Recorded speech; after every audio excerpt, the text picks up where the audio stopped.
Morning, it's Friday. There's nothing better than a Friday ride, but no time for introductions today. We just got dispatched to a male subject that is laying in the ground, C Street and Garfield Street, and it sounds like he might be deceased, so we're going to go to that investigation and see what's going on. 3513 557, area check, call for check.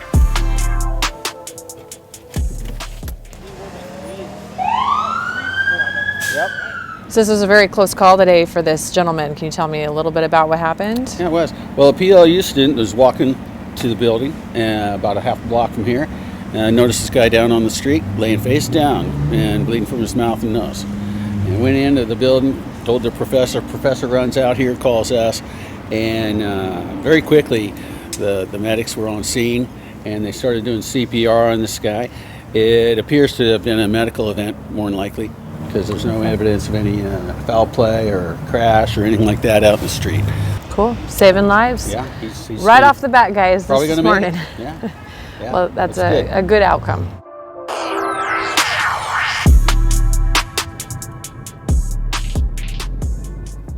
All right, decided to stop by the Sprinker parking lot. The county's done a really good job kind of cleaning up the area, and so we want to do our part to get in here and make sure that it stays that way. We've already seen a couple bicyclists come through, look like they're, just driving around and possibly casing cars, and we want to make sure there's no drug activity and that kind of stuff. I mean, we want this to be a safe spot for all of our community members, and so right now we're just looking for subjects in their cars, living in their cars, or drug activity, whatever we can find.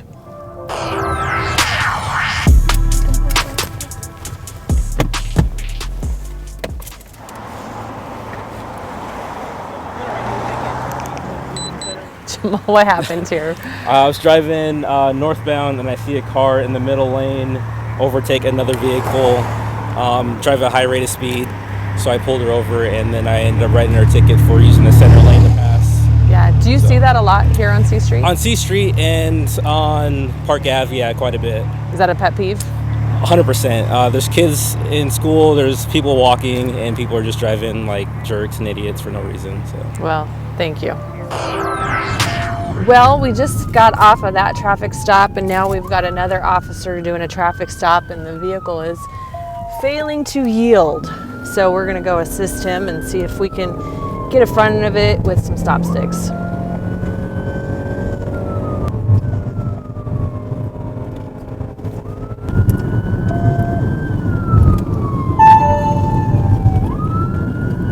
All right, we stopped using our lights and sirens. The officer told dispatch he did not need units priority anymore. The vehicle came to a stop. Now he's just kind of dealing with them, but he did ask for units to still continue routine.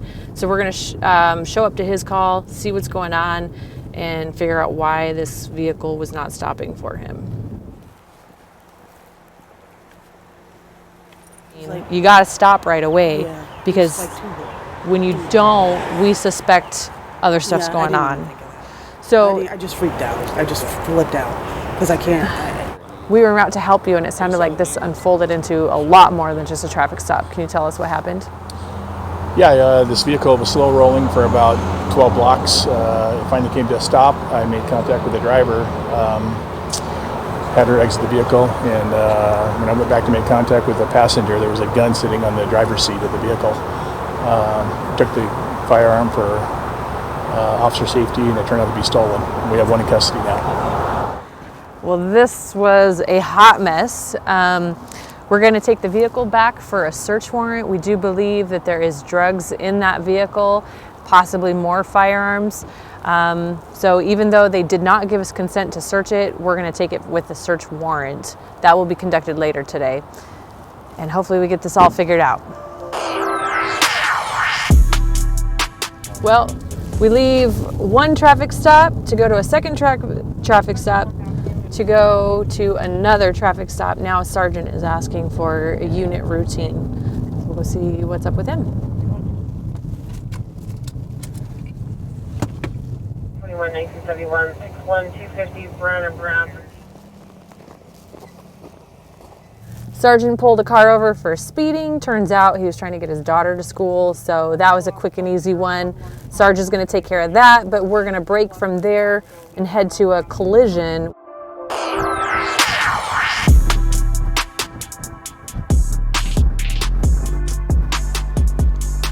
That last call was a collision.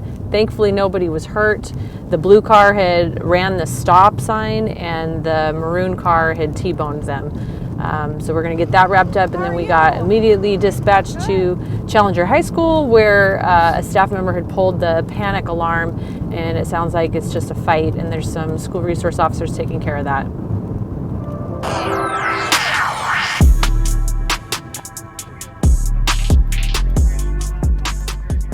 There's been a lot going on today, and we've been going call to call to call. This was a call at Challenger High School where apparently there were 2 students that were fighting.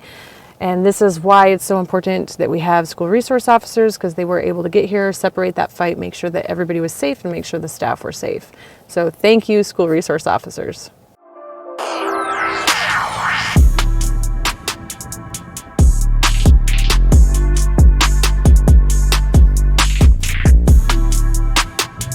We're on Spanaway Loop Road, and I want to take this time to mention there's a lot of construction going on, and we see a lot more collisions, road rage, traffic infractions, DUIs, just deadly collisions and stuff like that. And I get it, people want to have fun when the sun's out, but this is probably where we make most of our traffic stops, is when the weather is nice.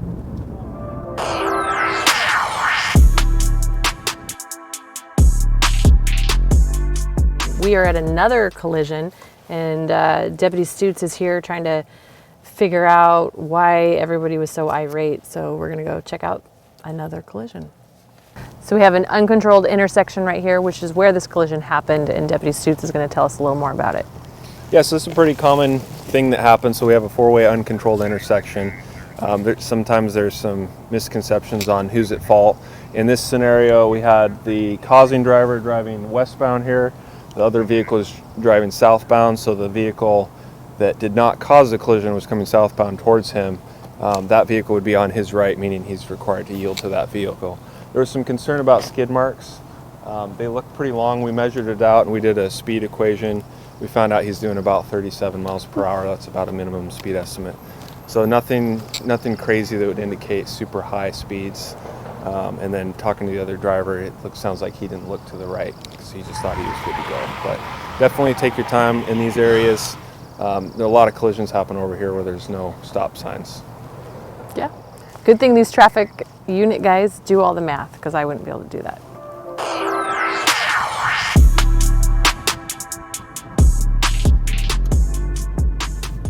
It was a very busy day today. We were call to call to call. We are getting into our busy months, which is the summertime. We get a lot of traffic accidents, which we already talked about, and we did see that. So be safe out there and stay tuned for the next ride-alongs.